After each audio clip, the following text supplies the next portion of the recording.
ओहो, और 4-5 लोगों मिल गए आपको। देखिएगा, क्वेश्चन नंबर 1 है child development is divided into. अब मुझे लगता है कि आपके 25 स्कोर हो जाने चाहिए। वो नोट्स अगर आप पढ़ रहे हैं मल्टीपल टाइम्स, 25 प्लस स्कोर कम से कम बोल रही हूँ मैं, 30 भी आएगा जिन लोगों ने थोड़ा सा और अच्छे से उसको समझ पा रहे हैं तो।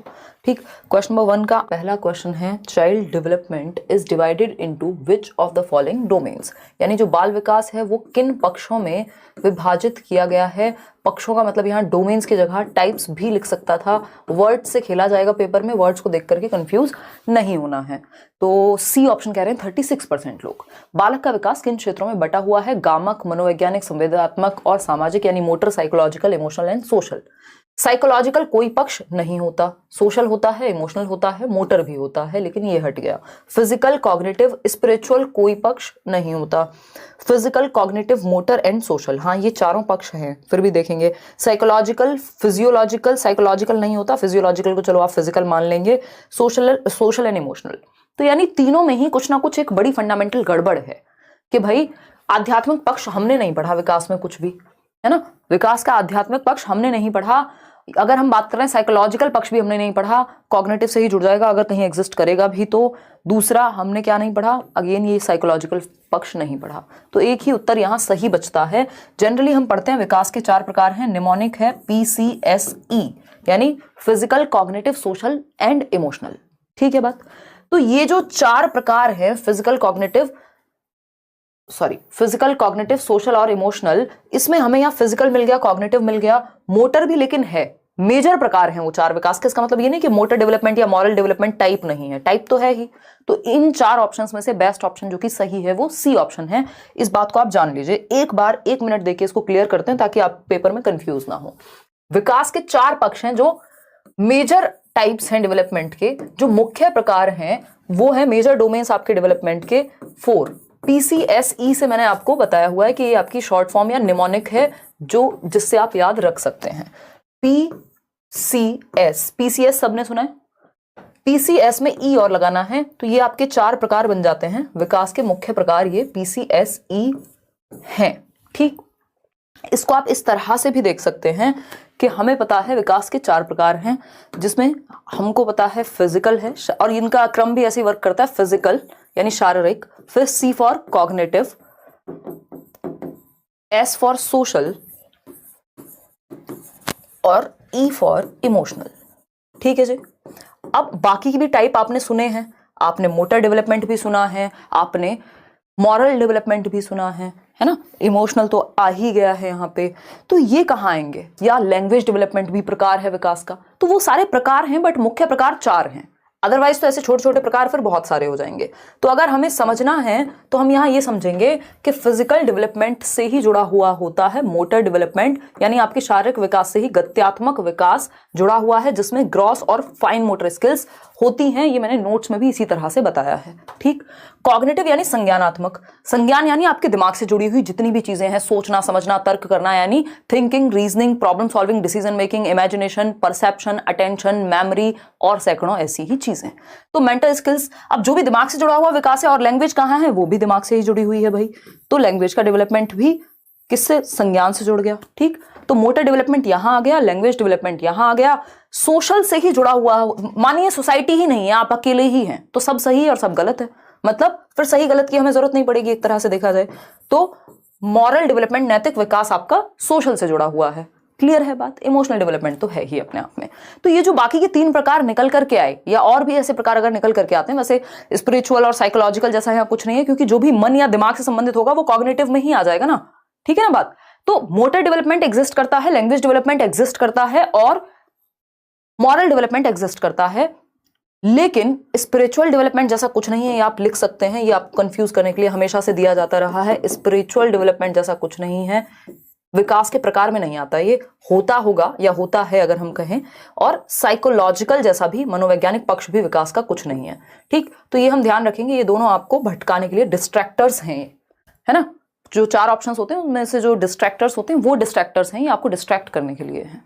तो क्लियर है बात। Physical, cognitive, social, emotional. Social से जुड़ा हुआ है मॉरल यानी सामाजिक से नैतिक विकास जुड़ा हुआ है। कॉग्निटिव यानी संज्ञानात्मक, इससे ही भाषा का विकास जुड़ा हुआ है, फिजिकल यानी शारीरिक विकास, इससे ही मोटर यानी गत्यात्मक, गति करना, दौड़ना भागना। शारीरिक विकास क्या है? शरीर का विकास हुआ है, गति का विकास इसी से संबंधित होगा फिर।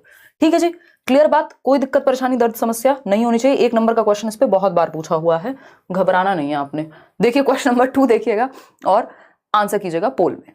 ठीक, ये शाम वाले सेशन से 9 बजे डेली आप लाइव आएंगे अगर, तो आपकी प्रैक्टिस भी हो रही है, आपकी अंडरस्टैंडिंग भी बेहतर हो रही है, और ऑनलाइन प्रैक्टिस हो रही है कि आप ऑनलाइन पढ़ रहे हैं फोन की स्क्रीन में, क्योंकि पेपर अब ऑनलाइन देना है आपको। तो उस केस में कहीं से भी नुकसान नहीं है आपका, कि जो प्रॉपर एनालिसिस है वो हो पा रहा है, जो कि आवश्यक है। ठीक है, वाह बहुत ही बढ़िया। बैंड ही बज गई, इलेक्ट्रिक कट हुआ है, और जिसके कारण हम इंतजार करेंगे कि शायद 1-2 मिनट में अगर इलेक्ट्रिसिटी वापस आए। अब बस यही बाकी रह गया था। खैर कोई नहीं, देखते हैं, 1 आध मिनट वेट करते हैं, तो मैं आप लोगों से बात कर लेती हूँ। यस, आ गई है वापस से इलेक्ट्रिसिटी आपकी। अब हम जाएंगे क्वेश्चन नंबर 2 पर। ठीक है, मतलब सारे मज़े इनको 9 बजे ही लेने हैं। बताओ यार जाके ये गवर्नमेंट को कि भैया पढ़ने दिया करो, हमें बिजली दे दिया करो इस समय। देखिएगा ये कनेक्शन आई थिंक हटा दिया, इन्वर्टर से था इसका कनेक्शन। देखिएगा क्वेश्चन नंबर 2 आंसर, बिना क्वेश्चन के आंसर दे रहे हैं 86% लोग। ए कह रहे हैं, 86% लोग कह रहे हैं ए है। ये मैक्स सबका सही प्रमोशन हो रहा है। देखिएगा अगर हम बात करें क्वेश्चन नंबर 2 की, तो 86% लोग कह रहे हैं जी ए है आंसर। चलिए समझते हैं, देखेंगे। आज हो जाओगे ऑन या फिर आरती उतारें हैं? हो रहे हैं भाई साहब, अभी थोड़े स्लो चलते हैं, कोई बात नहीं। इनका साबुन स्लो है, हमारे बोर्ड का थोड़ा समय लगेगा, वो अचानक से बंद हो गया था ना। देखिएगा ए कह रहे हैं 86% लोग। मैम क्या नहीं हो रहा? प्रिंट कॉपी नहीं हो रहा? क्या क्या बेचना है क्या मार्केट में जाके? रुको 1 मिनट, लेट मी सी। प्रिंट हो जाएगा अगर आप नाम चेंज कर देंगे पीडीएफ का। उसके लिए भी मैं एक बार टीम से बात करके आपका वो प्रॉब्लम सॉल्व करा दूंगी। एक नई कॉपी मैं आपको दूंगी जल्दी ही नोट्स की, और उसमें आप फिर आपके सारे काम हो जाएंगे, डोंट वरी। ठीक है, क्वेश्चन नंबर 2 पर थे हम, और 86% लोग ए आंसर दे भी रहे हैं। चलिए देखते हैं क्वेश्चन नंबर 2। 86% लोग ए कह रहे हैं, समझते हैं। Which of the following principle states that development proceeds directionally from head to foot? अभी आपके पेपर वालों की ही गलती है, ये प्रिंसिपल प्रधान अध्यापक बना दिया इन्होंने। ठीक है, सिद्धांत की बात हो रही है। निम्नलिखित में से कौन सा सिद्धांत यह दर्शाता है कि विकास दिशात्मक है? सिर से पैर की ओर की दिशा जो है, प्रिंसिपल ऑफ डायरेक्शन आता है आपके मोटर डेवलपमेंट से ही संबंधित है एक तरह से, या फिजिकल डेवलपमेंट से संबंधित है। तो अगर हम बात करें, दे देंगे जी ईवीएस के नोट्स भी, अगर हम बात करें तो हेड टू फुट यानी लॉन्गिट्यूडिनल भी लिख सकता था इसको, हेड टू फुट की जगह, शब्दों का खेल है बस। ठीक है, हेड टू फुट यानी सिर से पैर की ओर, या लंबवत विकास की दिशा अगर आपसे पूछ ले लॉन्गिट्यूडिनल, तो आपको पता है ये सेफेलोकॉर्डल की ही बात हो रही है। सेफेल मतलब खोपड़ी, हेड, कॉर्डल मतलब नीचे, कॉर्ड से नीचे जाते हुए। तो सिरोध पदोन्मुखी इसको हम कहते हैं, शीर्षगामी भी कह देते हैं, हेड टू फुट। इसमें आपके क्वेश्चंस के आंसर 88% नहीं, इसमें 95% सही होने चाहिए थे। ये क्वेश्चन बार बार आता है। प्रॉक्सिमो डिस्टल होता है नियर टू फार यानी centre to periphery, near to far यानी केंद्र से दूर, अधोगामी कहलाता है। ठीक, बाकी दोनों हमारे काम के नहीं है। चलिए आगे बढ़ेंगे, ए ऑप्शन सही था। क्वेश्चन नंबर 3 देखिएगा। क्वेश्चन नंबर 3 क्या कहता है, पढ़ेंगे जवाब देंगे पोल में। देखिएगा, एक बच्चा है राघव, एक बच्चा है राघव आपके जैसा छोटा सा बच्चा है। कोई कह रहा होगा हमारे तो खुद के बच्चे हैं, हमारे जैसा छोटा बच्चा कैसे? चलिएगा, खैर देखिएगा, जवाब दीजिएगा। हिंदी का पेडागॉजी बहुत गलत हो रहा है, ईवीएस और हिंदी का। विनीता कह रहे हैं, विनीता निकालेंगे, हम करते हैं कुछ प्रबंध, डोंट वरी। आप शर्ट पंजाब से लेकर गए थे क्या? नहीं यार, यहीं से लिया था, साउथ दिल्ली से। देखिएगा, अगर हम बात करें, फील आ रहा है पंजाब वाला? अगर हम बात करें क्वेश्चन नंबर 3 की, तो क्या कहता है क्वेश्चन नंबर 3, समझेंगे। एज एन इन्फेंट राघव, यानी एक इन्फेंट है, दूध पीता बच्चा है, या फिर हम कहेंगे जन्म से 2 वर्ष की उम्र का बच्चा है। Raghav was deprived of personal affection, यानी बच्चा जब छोटा था तो उसको प्यार नहीं मिला, घर वालों ने एकदम दिल से नहीं लगाया। ठीक, कई लोगों को अपनी कहानी याद आ गई होगी। इन हिज लेट चाइल्डहुड, जब उसका लेटर चाइल्डहुड 6 से 12 वर्ष का समय आया, जब वो बड़ा हुआ थोड़ा, he found considerate teachers. Considerate मतलब चिंतनशील, जो आपके लिए चिंता करें, जो आपका ध्यान रखें, जो आपकी केयर करें, तो ऐसे टीचर्स उसको मिले। Yet he has issues trusting people and lacks courage to take risks, यानी फिर भी उसको अच्छे टीचर्स मिले, कंसिडरेट टीचर्स मिले, चिंतनशील अध्यापक मिले, संवेदनशील मिले, फिर भी उसको मुश्किल होती है ट्रस्ट करने में। लोगों को ट्रस्ट करना उसके लिए बड़ी बात है। उसको लगता है कि लोग जो हैं ट्रस्ट ब्रेक कर देंगे, और रिस्क लेने में भी उसके करेज में कमी है, यानी वो लैक करता है रिस्क टेकिंग एबिलिटी, के जीवन में रिस्क ना लें, एकदम सेफ चलें, ऐसी सी उसकी सोच है। Which issue of development aptly describe Raghav's case. जिन लोगों ने एरिक्सन पढ़ा है हमारे साथ, उनको पता है कि एरिक्सन की ये कौन सी कहानी है। बचपन से ही ट्रस्ट वर्सेस मिसट्रस्ट की जो स्टेज है वो आगे फॉलो कर रही है, प्रिवेलेंट हो जाती है। क्यों? क्योंकि बचपन में ही अगर आपको वो प्यार, वो कदर नहीं मिली, तो बाद में आप भी किसी पे ट्रस्ट करना मुश्किल हो जाता है आपके लिए भी, है ना। ये दूध का जला हुआ छाछ फूंक फूंक के पीने वाली बात है। टीए ट्यूटोरियल, चलिए ठीक है, बताइए एक बार फटाफट से। सी ऑप्शन कह रहे हैं 49% लोग। मतलब राघव जो कि एक जब शिशु था, उसे माता पिता ने स्नेह से वंचित रखा, और बच्चे को प्यार चाहिए होता है। बाल्यावस्था उसको लव वॉमिथ सब चाहिए। बाल्यावस्था के आगे के चरण में उसे संवेदनशील अध्यापक तो मिले, फिर भी उसे लोगों पर विश्वास करने में और जोखिम लेने में दिक्कत होती है। तो ये कौन सा सिद्धांत है डेवलपमेंट का, या कौन सा इशू है ये? कॉन्टिन्यूटी और डिसकॉन्टिन्यूटी, निरंतरता और अनिरंतरता का मुद्दा है पियाजे और वाइगोस्की वाला। पियाजे कहते हैं डिसकॉन्टिन्यूअस है डेवलपमेंट, क्योंकि स्टेजेस में ब्रेक हो करके चलेगा, और वाइगोस्की कह रहे हैं कॉन्टिन्यूअस है। तो कुछ मनोवैज्ञानिक ये मानते हैं विकास सतत होता है, कुछ मानते हैं असतत होता है या कॉन्टिन्यूअस नहीं होता। तो ये वो वाली तो बात ही नहीं चल रही यहाँ पे कि कॉन्टिन्यूअस है कि नहीं है। फिर आता है अर्ली लेटर एक्सपीरियंस इशूज। ये बात यहां सही लग रही है कि आरंभिक और बाद के अनुभवों का मुद्दा, ये भी अपने आप में मनोविज्ञान में एक डिबेट है कि कुछ लोग ये मानते हैं कि जो शुरुआत के साल हैं आपके जीवन के, वो डेवलपमेंट के लिए ज्यादा महत्वपूर्ण है, या ज्यादातर लोग ये मानते हैं, कुछ कहते हैं बाद वाले ज्यादा महत्वपूर्ण है।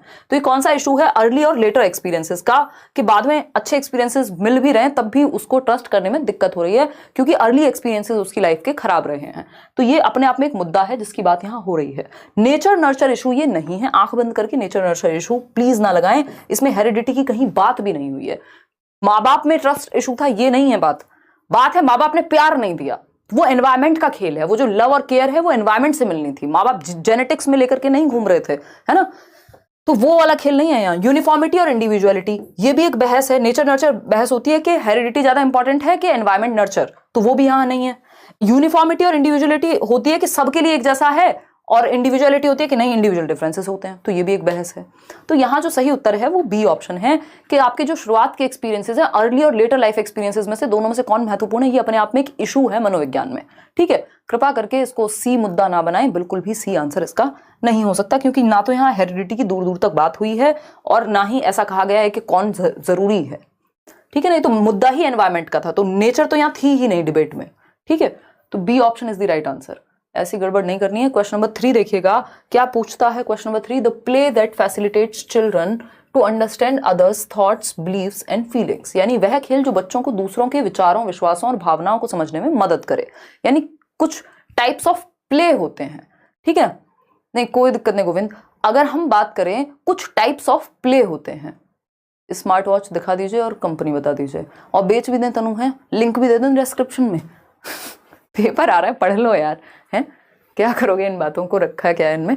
ठीक, ये सब व्लॉग्स में दिखाते हैं हम, आप जाकर के देख सकते हैं, बस बेचते नहीं है। देखिएगा, अगर हम बात करें, आएगा इस पे ब्लॉग पेंडिंग है, अगर हम बात करें तो वह खेल जो बच्चों को दूसरों के विचारों, विश्वासों और भावनाओं को समझने में सहायक होता है, क्या कहलाता है।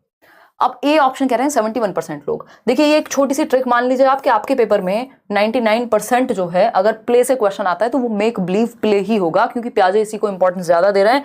अदरवाइज टाइप्स ऑफ प्ले पे अलग से क्वेश्चन आपका नहीं आता, मेक बिलीव प्ले के अराउंड ही घूमता है। कल्पनाशीलता वाला खेल ये प्रिटेंड प्ले का हिस्सा है। प्रिटेंड प्ले क्या होता है, यानी आप दिखा रहे हैं कि डॉक्टर खेल रहे हैं, है ना, आप कोई सिपाही, पुलिस, क्या बोल रही हूँ मैं, पुलिस चोर, मेरे दिमाग में उल्टा ही चल रहा है, मैंने पुलिस को चुलिस बना दिया, पुलिस चोर खेल रहे हैं। ठीक, और इस तरह अगर डॉक्टर खेल रहे हैं, किचन सेट ला करके बच्चे घर में, कोई मम्मी बनने की एक्टिंग कर रहा है, कोई कुछ खाना बना के दे रहा है वो छोटे छोटे बर्तनों में। ठीक, तो ये क्या है, मेक बिलीव प्ले है। ये अर्ली चाइल्डहुड में आएगा पियाजे के अकॉर्डिंग, और वो कह रहे हैं कि भाई ये क्या है, एक ऐसी चीज है जिससे बच्चा का इमोशनल डेवलपमेंट भी हो रहा है, और भी बहुत सारी चीजें, वो सोशल स्किल्स भी सीख रहा है अगर देखा जाए।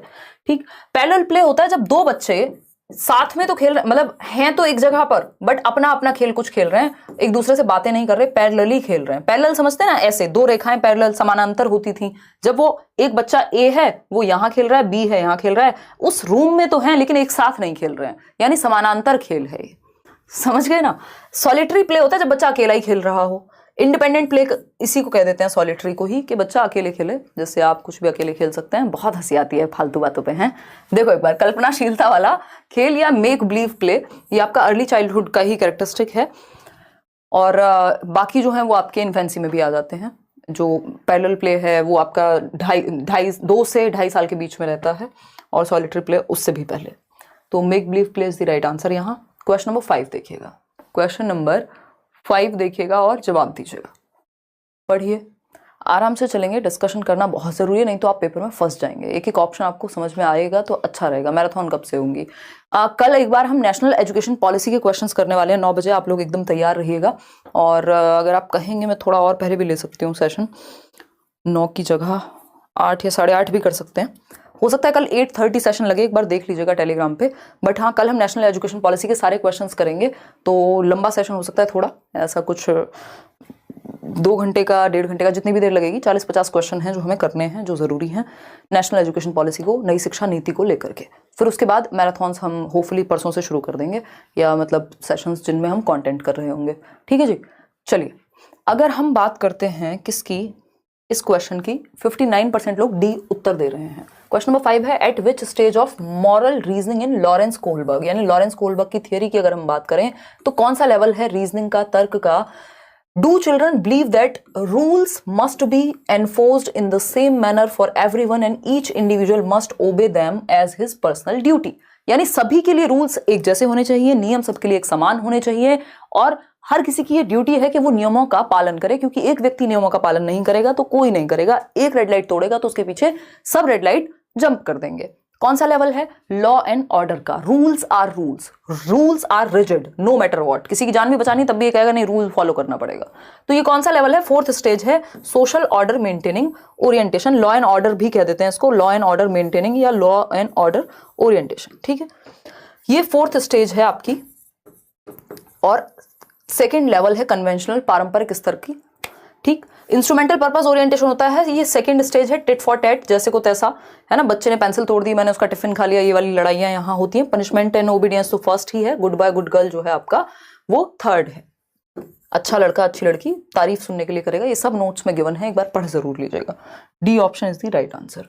आगे बढ़ेंगे क्वेश्चन नंबर 6 पर, देखिएगा एक बार, क्वेश्चन नंबर 6 पढ़िए और जवाब दीजिए। क्या कहता है question number 6? Pointing out to the level of the lemonade in her taller but thinner glass, Sara teases her sister that their father has given her more lemonade, यानी नींबू पानी पी रही हैं 2 बच्चियां। सारा जो है वो अपनी सिस्टर से कहती है कि मेरे ग्लास में जो है पानी वो ज्यादा है, हालांकि सारा का जो ग्लास है वो पतला और लंबा है, और वहीं जो दूसरी उसकी सिस्टर है वहां पर उसका ग्लास थोड़ा चौड़ा होगा, लेकिन दोनों में क्वांटिटी सेम है। ठीक, क्योंकि सारा को क्या लग रहा है कि ये जो मेरे वाला ग्लास है ये पतला और लंबा है, और जो उसकी सिस्टर है उसका ग्लास छोटा दिख रहा होगा बट चौड़ा होगा, लेकिन सारा कह रही नहीं, मेरे ही ग्लास में, ग्लास ए में ही पानी ज्यादा है, क्योंकि मुझे पापा ने ज्यादा पानी दिया है, पापा मेरे से ज्यादा प्यार करते हैं या मम्मी मेरे से ज्यादा प्यार करती हैं, और तुमसे कम करती हैं क्योंकि तुमको कम दिया है। अब ये जो बच्ची है उसकी जो सिस्टर है डज नॉट रिस्पॉन्ड, इसने कोई प्रतिक्रिया नहीं दी कि हाँ पता है पागल है तो है ना, मन में सोचा हाँ पापा मेरे सामने ही दोनों ग्लासेस में, मेरे वाले ग्लास से ही तेरे वाले ग्लास में नींबू पानी डाला था, बराबर ही है, जितना मेरे ग्लास में था वही मिला है तेरे को। तो वो कह रही है हाँ मेरे को कोई दिक्कत नहीं है, कोई ज्यादा वादा नहीं है। इसका मतलब क्या हुआ, क्वेश्चन क्या पूछा है वो समझना यहाँ बहुत जरूरी है। हम सीधा एंड पे आ जाते हैं कि पूछ क्या रहे हो भाई। सारा new that both glasses contained equal amount of water. Given this context, सारा exhibits, अपने लंबे मगर कम चौड़े ग्लास में नींबू पानी के स्तर की ओर इशारा करते हुए सारा अपनी बहन को चिढ़ाती है कि उनके पिताजी ने उनसे ज्यादा नींबू पानी लिया है, उसे ज्यादा नींबू पानी दिया है। उसकी बहन किसी भी तरह की प्रतिक्रिया नहीं देती, क्योंकि उसने अपने पिता को उसके ग्लास से सारा के ग्लास में नींबू पानी डालते हुए देखा है। अब ये बच्ची सारा जो है ये वही है जो कह रही है कि मेरे ग्लास में पानी ज्यादा है। इसका मतलब इसमें अभी कंजर्वेशन नहीं आया, अभी रिवर्सिबिलिटी नहीं आई, अभी डिसेंट्रेशन नहीं आया, विकेंद्रीकरण नहीं कर पा रही, सेंटर्ड है इसका थॉट। कहां सेंटर्ड है? ग्लास की हाइट पर, वो बाकी प्रॉपर्टीज देख ही नहीं पा रही कि उसकी चौड़ाई कितनी है, दूसरे ग्लास की लंबाई कितनी है, उसमें क्वांटिटी कितनी है। तो वो सेंट्रेशन है, विकेंद्रीकरण नहीं हुआ, अभी केंद्रीकरण है। ठीक है, इसको कॉन्सेंट्रेशन के नाम से भी एक बार इसको दे दिया था ऑप्शन में, तो जरूरी है इसको देख के भटकना ही नहीं है। ये केंद्रीकरण की प्रॉब्लम है जो सारा एग्जिबिट कर रही है कि वो रिवर्स नहीं कर पा रही, उसका दिमाग ये नहीं जा रहा कि ये जो रिमोट है, अब कोई कहे कि ये तो व्हाइट कलर यही होता है यही होता है, इसकी बाकी प्रॉपर्टीज ना देख पाए कि क्या कर सकता है, इसका कलर कौन सा है या इसकी जो डायमेंशन है, बस कलर पे फोकस है, ये नहीं देख रहे क्या शेप है इसकी, क्या मटेरियल यूज हुआ है। तो मतलब सारा सेंटर्ड है इस कलर पर, है ना, डिसेंटर नहीं कर पा रही कि बाकी और क्या इसकी प्रॉपर्टीज हैं, बाकी और क्या विशेषताएं हैं। ठीक, एनिमेशन जैसा कुछ ये है नहीं, ये एनिमेशन नहीं, कुछ और एनिमिज्म होना चाहिए था इसको, जीववाद के, जब बच्चा निर्जीव चीज को भी सजीव समझता है। सीरिएशन है, सीरीज में लगा पाए, बढ़ते और घटते क्रम में, असेंडिंग डिसेंडिंग ऑर्डर में। क्लास इंक्लूजन अगेन आपका फिर हेल्प करेगा कंजर्वेशन में ही। ठीक, वो जो क्लासिफिकेशन होता है उसको कह रहे हैं। तो A option is the right answer. Question number 7 देखिएगा एक बार और समझिएगा। और ये सेंट्रेशन की प्रॉब्लम कब आती है, अगर यहाँ पे सारा की एज पूछ लेता तो आप समझ जाते कि सारा जो है 2 से 7 वर्ष की रही होगी, क्योंकि अभी कंजर्वेशन अचीव नहीं हुआ। ठीक है ना, और उसमें शायद लिखा भी हुआ 4 साल की बच्ची है, जितने भी साल की है देखिएगा। अकॉर्डिंग टू प्याजे के अनुसार during which period of development, किस अवस्था में विकास की, does the child begin to use symbols. ये बहुत अच्छा क्वेश्चन है। यूज सिंबल्स यानी किस उम्र में बच्चा सिंबल्स का प्रयोग करना, प्रतीकों का इस्तेमाल करना शुरू कर देगा। To represent objects and logical reasoning emerges. ये वर्ड ध्यान से पढ़िएगा, नहीं तो इस लॉजिकल रीजनिंग में कई लोगों का नंबर चला जाएगा, कई लोग इसका आंसर कुछ और कर देंगे। ठीक है ना, क्वेश्चन को पूरा पढ़ के समझना है। सिर्फ कीवर्ड्स आपको हेल्प करते हैं, लेकिन कई बार आपको पूरा समझ के बिना समझ में नहीं आएगा। वो कीवर्ड्स आपको डुबवा भी सकते हैं अगर आप उनको सही से यूज करना नहीं जानते तो, है ना।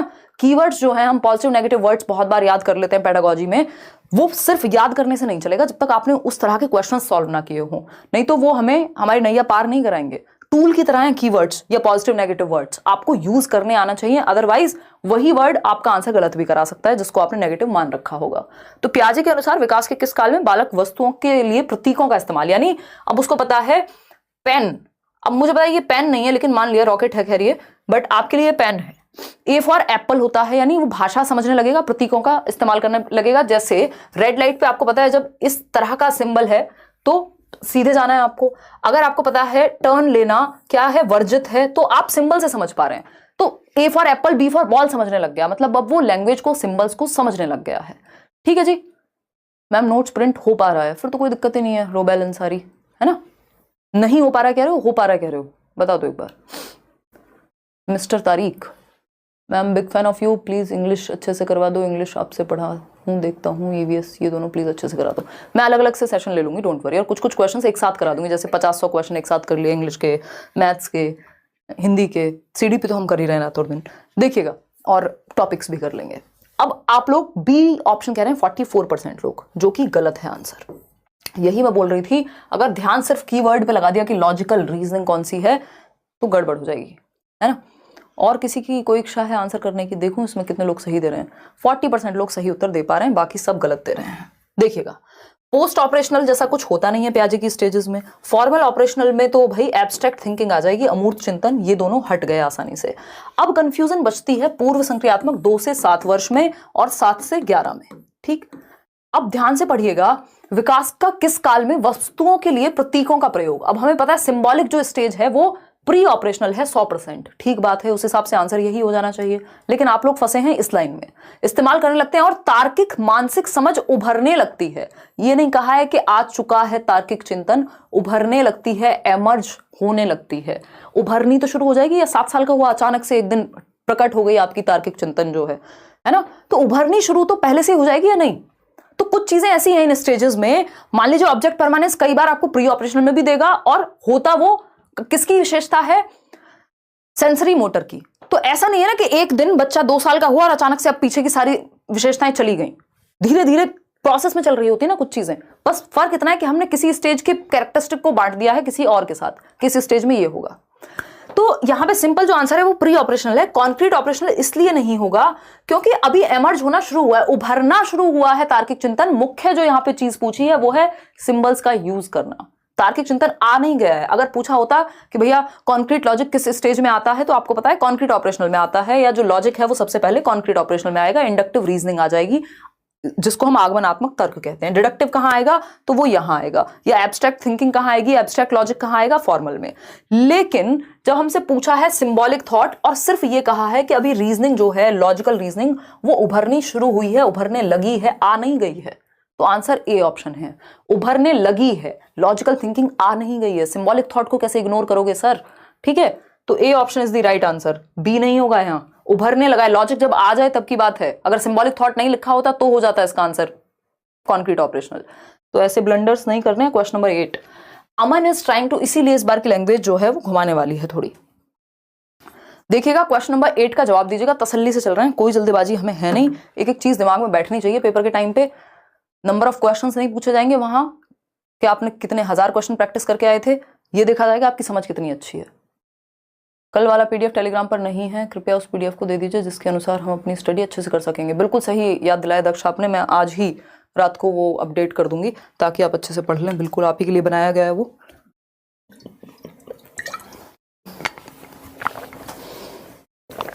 देखिएगा एक बार, अगर हम बात करते हैं किसकी, हम 30,000 लोग जुड़े हुए हैं, सिर्फ 10,000 लोगों ने लाइक किया है आज। भूल जाते हैं आप लोग, अगर मैं भूल जाऊं लाइक शेयर कहना तो, मतलब कुछ लोग, कुछ तो ऐसे हैं जो पहले से ही लाइक कर देते हैं, मतलब कुछ क्या 1/3 10,000 लोगों ने अगर लाइक किया तो लाइक शेयर करते रहिए, खुशी खुशी एनर्जी बनी रहती है, अच्छा लगता है।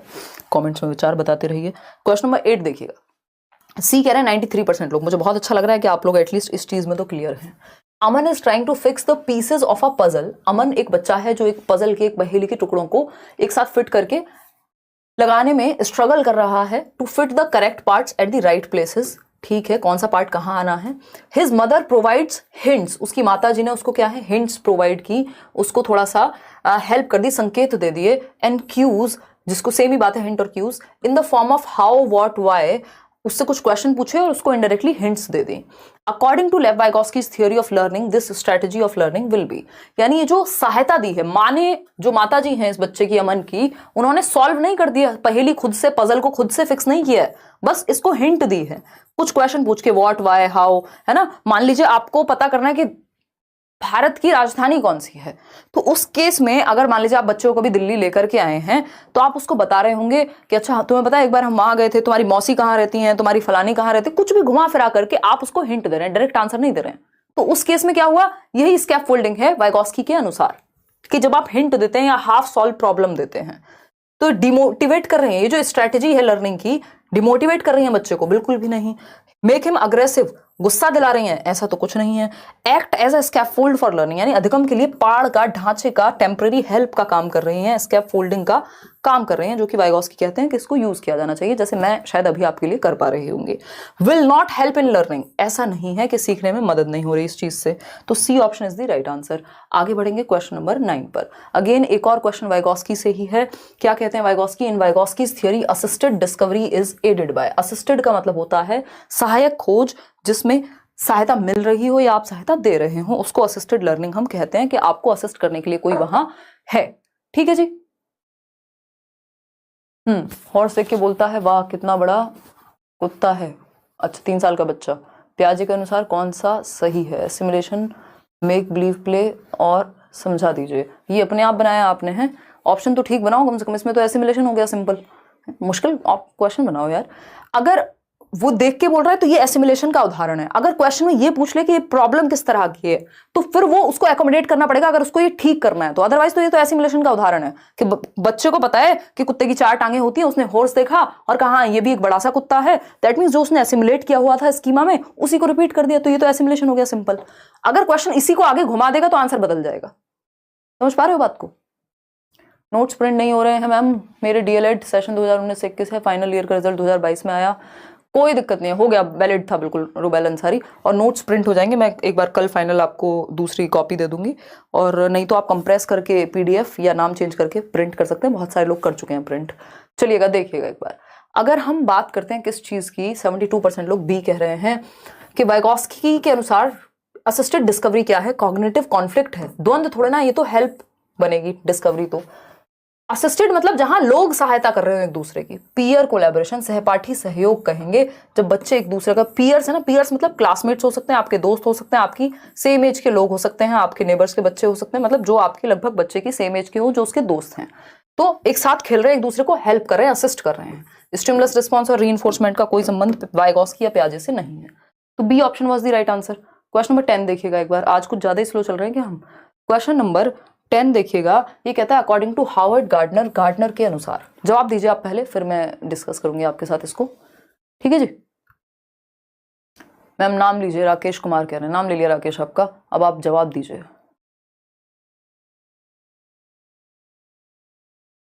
आपका all Careerwill plus YouTube class attend कर रही हूँ, इतना काफ़ी है WTET क्वालिफाई करने के लिए। बंगाली पेडागोजी के लिए कुछ PDF दीजिए। यार बंगाली मेरे को खुद नहीं आती, मैं आपसे सीखना चाहूँगी कैनवस। और बाकी हाँ, CDP आपका निकल जाएगा अगर आप वहाँ पर पेडागोजी स्पेशल में भी हैं, और ये वाले नोट्स भी इवन हेल्प करेंगे। मैंने थोड़ा सा देखा है, शायद सिलेबस पूरा नहीं देखा है, बट हाँ इनफ हो जाएगा। अगर कोई एक्स्ट्रा टॉपिक है तो वो आप पढ़ सकते हैं, बाकी पेडागोजी स्पेशल में तो ज़्यादातर टॉपिक्स कवर हो ही जाते हैं देश भर के सभी एग्जाम को लेकर के। देखिएगा, चलिए लाइक शेयर करिए खुशी खुशी से हैं। और ये वो मैं वैसे वाली बातें कर रही हूँ, है ना, कि जोर से बोलो जय माता दी नहीं करते लोग। देखो एक बार, अगर हम बात करें क्वेश्चन नंबर 10 की, हावर्ड गार्डनर की थियोरी के अनुसार, जो कि मल्टीपल इंटेलिजेंस उनकी थियोरी है, which of the following terms is applied to the ability to perceive the visual words, visual words accurately and to perform transformation on one's initial perceptions। perception और visual world, perception कैसे बनता है आज भी हम class में बात कर रहे थे। आपके 5 सेंसेस हैं, इनसे इंफॉर्मेशन आपके ब्रेन तक जाएगी। किसी को देखा 6-7 सेकंड में, पहला जो बोला जाता है ना, first impression is the last impression, तो वो परसेप्शन क्रिएट हो जाता है आपके दिमाग में कुछ ही सेकंड में। और परसेप्शन कैसे क्रिएट होगा, आपके 5 सेंसेस से। आप किसी को देख रहे हैं, सुन रहे हैं, टच कर रहे हैं, ये जो 5 सेंसेस हैं आपके, ये आपके ब्रेन तक इंफॉर्मेशन पहुंचाते हैं, और वो ब्रेन एक इमेज क्रिएट करता है जिसको हम परसेप्शन कह रहे हैं यहाँ पे, ठीक है बात। तो ये जो विजुअल और परसेप्शन की बात हो रही है, यानी किसकी, कौन सी इंटेलिजेंस है इसमें, कार्टोग्राफर्स आएंगे, और कौन आएंगे इसमें, इंटीरियर डेकोरेटर्स आएंगे, समझ गए आप। इंट्रापर्सनल कैसे हो जाएगा सरकार, पता नहीं जी कौन सा नशा करता है। इंट्रापर्सनल कैसे हो जाएगा ये बताओ। इंट्रापर्सनल होता है खुद को जानना। और अगर हम बात करें शारीरिक की, तो बात ही नहीं हो रही है कि दौड़ना भागना, स्पोर्ट्स डांस वगैरह की बात होगी, ठीक, वो भी नहीं है। स्पेशल इंटेलिजेंस सही है यहाँ, क्योंकि स्थानिक, विजुअल यानी स्थान से ही जुड़ी हुई बात हो रही है। विजुअल और परसेप्शन की अगर हम बात करें, लॉजिकल मैथमेटिकल में नंबर्स की बात होगी, तो दृष्टिगत जगत को सही तरीके से अनुभव करने की योग्यता और अपने आरंभिक अनुभवों में परिवर्तन लाने की योग्यता स्पेशल इंटेलिजेंस में आता है। ये एक बार इसको ऐसे समझेंगे भाई, एक मूर्तिकार है मान लीजिए, स्कल्पचर है एक, इसके उदाहरण है ये, ठीक है। एक कार्टोग्राफर है, जो व्यक्ति नक्शा बनाता है, तो उसको दिशाओं का ज्ञान होगा या नहीं, उसकी विजुअल जो अंडरस्टैंडिंग है वो स्ट्रांग होगी कि नहीं, कि कहाँ से कौन सी गली है। ये जो आपकी गूगल मैप वाली आंटी होंगी, ये आपको बताती है यहाँ से निकल जाओ, यहाँ से लेफ्ट ले लो, वहां से राइट ले लो। कुछ लोग फटाफट से रास्ता बता देते हैं, कुछ लोग इतने कंफ्यूज हो जाते हैं, उनको लगता है यार इधर से उधर, उधर से इधर, वो पूरा घुमा देंगे आपको, यानी उनकी विजुअल स्पेशल मेमोरी अच्छी नहीं है। लेकिन जब विजुअल स्पेशल की बात होती है, यानी स्थानिक बुद्धि आपकी अच्छी है, यानी आप दिशाओं को लेकर, डायरेक्शंस का ज्ञान आपको अच्छा होगा, और आप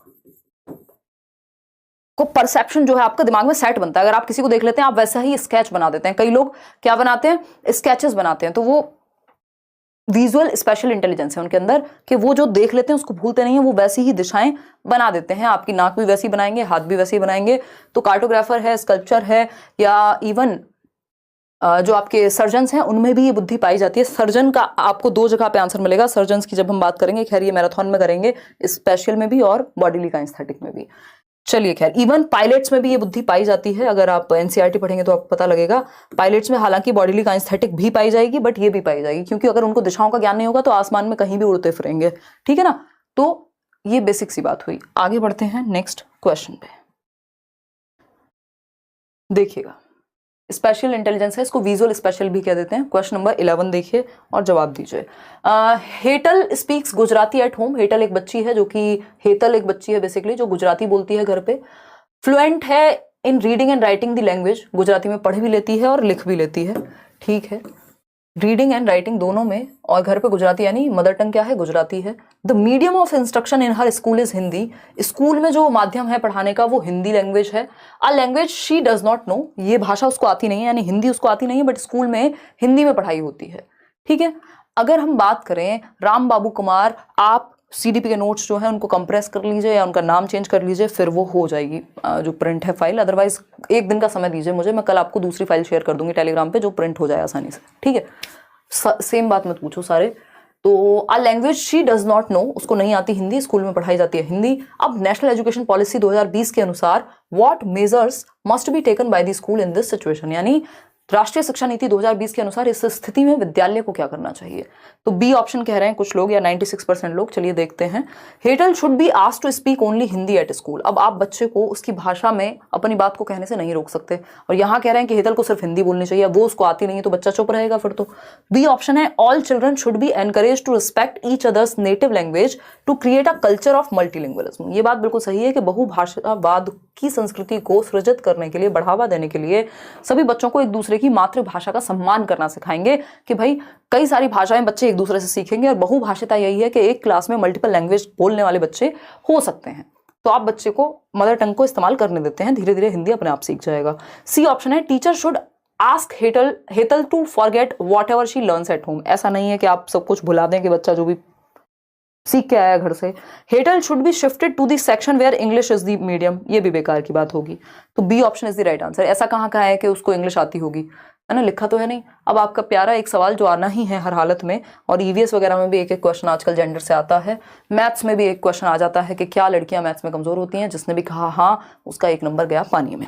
ठीक, तो gender is what determined at the time of birth, जन्म के समय सुनिश्चित होता है। वो सेक्स है जो बायोलॉजिकल रचना है, जन्म के समय। जेंडर तो अगर मान लीजिए समाज जिसको मेल कहता है उसको फीमेल कहता, और फीमेल जिसको कहता है उसको मेल कहता, तो कुछ बदल जाता नहीं। तो ये तो टाइम समय के और कब सुनिश्चित होता है, जन्म के समय, उससे पहले नहीं हो जाता अगर देखा जाए तो।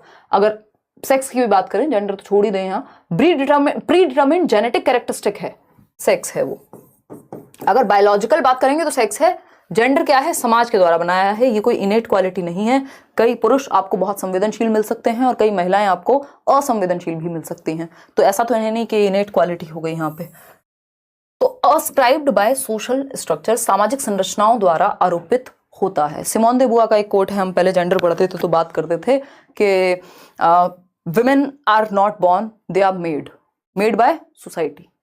ठीक, तो एस्क्राइब्ड बाय सोशल स्ट्रक्चर्स, यानी सामाजिक संरचनाओं द्वारा आरोपित होता है। जेंडर क्या है, एक सोशल कंस्ट्रक्ट है, सामाजिक संरचना है, समाज ने बनाया है कि महिलाएं ये काम करेंगी, पुरुष ये करेंगे, ये कपड़े पहनेंगे, ये करेंगे, वट। तो ये सोशल रोल्स जो हैं जेंडर से जुड़े हुए हैं। क्वेश्चन नंबर 13 देखिए, आपका फेवरेट क्वेश्चन, डर जाएंगे कई लोगों को, नींद आ जाएगी ये क्वेश्चन देख के। एक है स्टेटमेंट, इसके लिए आपका कॉन्सेप्ट अच्छा होगा तो आप सही उत्तर तक पहुंच जाएंगे, और दूसरा है रीजन। जिस दिन आपको लगे कि इन क्वेश्चन से डर खत्म हो गया, मतलब आपकी तैयारी अब अच्छी हो गई है। ठीक है ना, देखिएगा, बिल्कुल बिल्कुल पूजा दीक्षित लेंगे सेल्फी भी, मजे करेंगे। और बताओ, पहले सीटेट कर लो अच्छे से। अब पीडीएफ को डाउनलोड करके कोई दूसरे व्हाट्सएप में सेंड करके प्रिंट हो जाता है, इतना परेशान होने की क्या जरूरत है। टॉपरो सब, अच्छा टॉपर बोल रहे हो ना इनको, हाँ ठीक है। चलिए, परेशान हो जाते हैं यार, थोड़ा जुगाड़ लगाना सीखो जीवन में, थोड़ी समस्याओं का सामना करना सीखो। देखिएगा,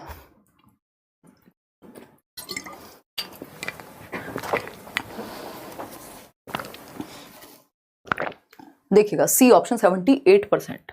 देखते हैं, स्टेटमेंट है diverse modes of assessment and education should be used by a teacher, यानी अध्यापक के द्वारा आकलन और मूल्यांकन के विविध तरीकों का इस्तेमाल होना चाहिए। यानी पढ़ाने का कोई एक तरीका नहीं है, चार्ट का भी यूज कर रहे हैं, एक्टिविटी भी करा रहे हैं, Q&A भी कर रहे हैं, आप सब कुछ कर रहे हैं, मतलब मल्टीपल वेज में आप पढ़ा रहे हैं, जो कि अच्छी बात है। गार्डनर भी कहते हैं सिखाने के कई तरीके हो सकते हैं, ट्रू है ये बात, सही है।